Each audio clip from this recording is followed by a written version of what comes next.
The winds of the hurricane may be 500 miles away from central Ohio if and when it passes the East Coast, but it will still affect and in the short term change some lives here. Rick Mason is planning a trip to the Outer Banks, which is being evacuated. I guess best case scenario would be that it veers off out into the ocean and is not really much of a concern for the inland area. I guess the worst case scenario is if it arrives in the middle of the week where you really probably can't go in because they don't want people coming in, and then you'd have to be too much of the week gone. Barb Anderson owns property in the Myrtle Beach area. We have a condo association, so they're pretty much in charge of boarding up the lowest level of the condo.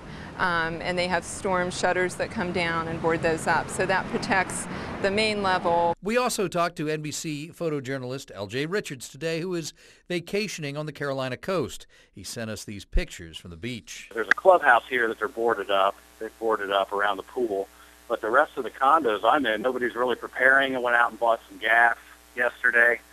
Prices are still the same. There's not a rush on that. Even staying put could mean having to change plans. AAA Ohio has been told to expect flight changes for anyone flying this weekend. We expect a domino effect of delays across the country because of the storm along the East Coast.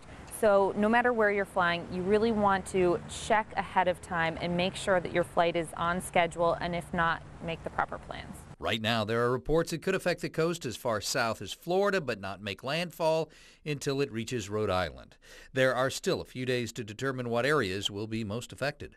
In Columbus, I'm Mike Bowersock, NBC4.